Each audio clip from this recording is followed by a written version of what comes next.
I said I'll start with a really easy question first. What's in your cup?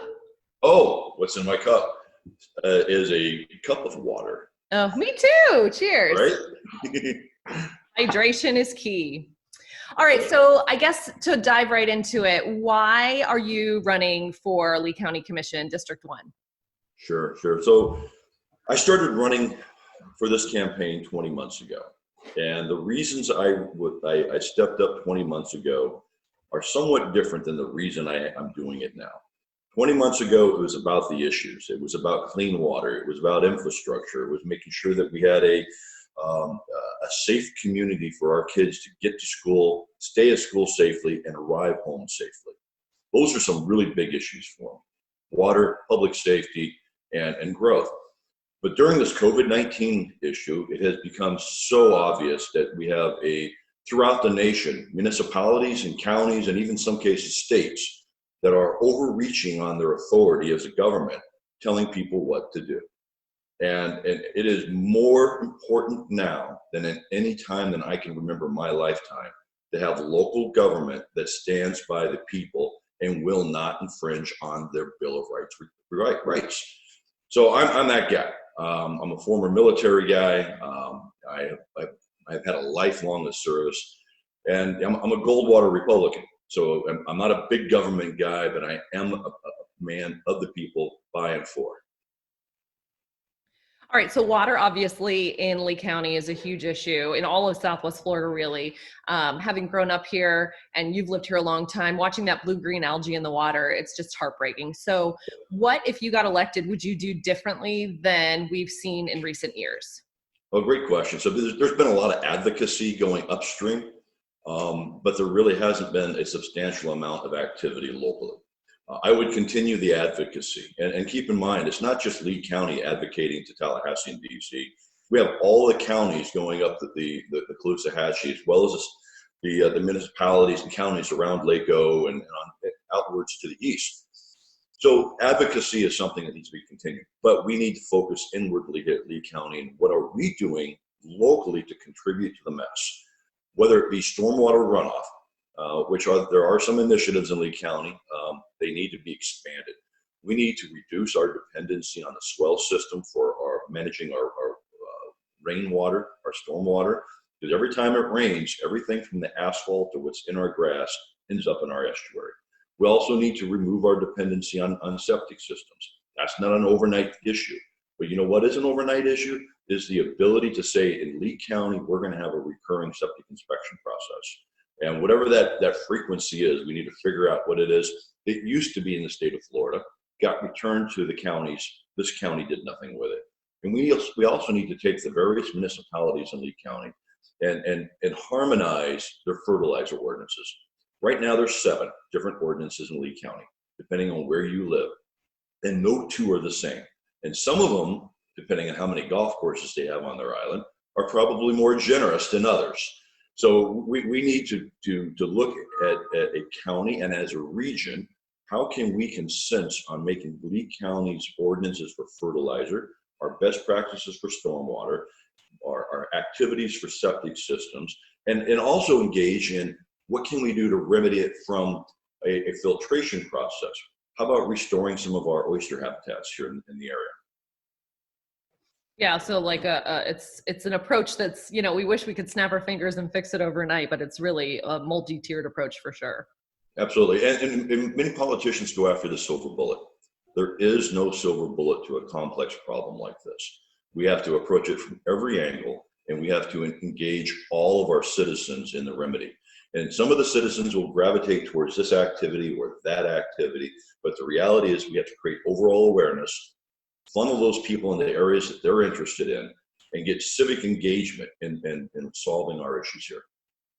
Let's talk about giving money to corporations in Lee County. So in recent years, Lee County commissioners and the county as a whole has tried to draw businesses and different types of companies into our area. We've got, Hertz, which is, a large corporation that came. Unfortunately, they're filing for bankruptcy. Then we've got VR Labs, which that ended in a lawsuit. That was, they were given money to create jobs. They didn't. Where do you stand on giving these big corporations incentives, if you will, to come to Lee County to create jobs, given those types of incidents. Absolutely. And I get I understand why we were pulling Kurtz to come in. And that was a difficult one to foresee. The perfect storm hit them. But we do need to have leadership on the county commission that is more in tune with how to bring businesses into our county and which are the right matches. And so I've been in the aerospace and defense industry for 40 years. I've gravitated every position from mechanic to top executive in a corporation to a very senior person in the Federal Aviation Administration dealing with national policy.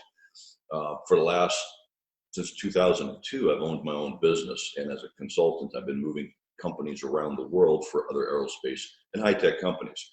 Not every company is a good match for every community. So we need to have leaders in positions, of elected positions, that understand the importance of making sure those matches are right. Where we do need to provide incentives, not all incentives need to be money. I think one of the biggest incentives, and two things. Minneapolis was burning 6 weeks ago, 8 weeks ago, whatever it may be now. We heard reports from the business owners saying, we're going to rebuild, but we're not going to rebuild here in Minneapolis. That morning, I was reaching out to some of those business owners saying, come to Lee County. We are a safe haven for commerce, and we will not allow looting or rioting here in Lee County. That's one thing we can do, is provide a safe place for commerce to occur.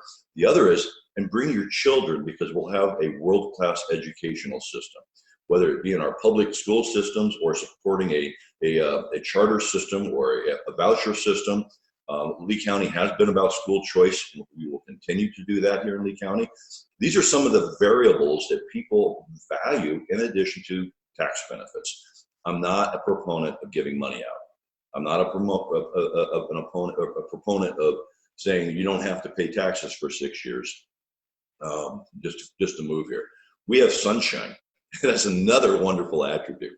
I believe we've got a perfect opportunity here in Southwest Florida right now.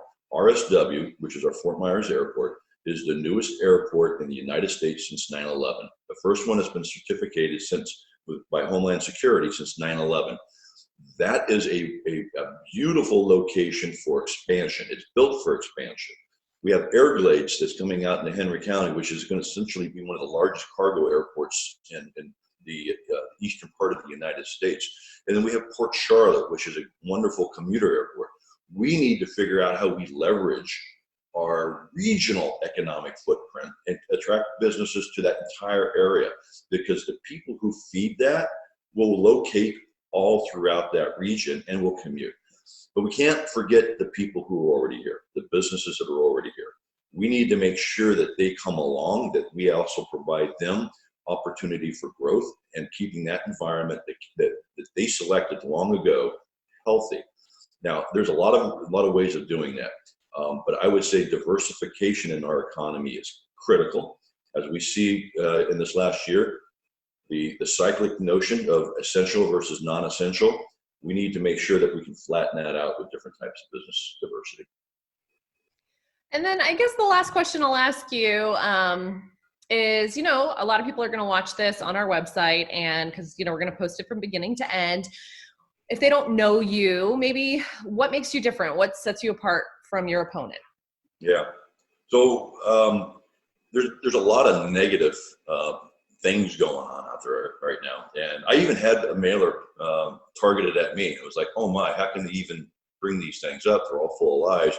But one thing that really on that one mailer that really got me upset is they questioned my patriotism. And this is one thing that really sets me apart from my opponent. So here's one thing I want to show. This is my military ID card. I retired from the United States Army, and I was so I'm a patriot. I signed that check that could be cashed by the citizens of the United States in defense of our liberty and our Constitution. And as a citizen, I have a concealed weapons permit.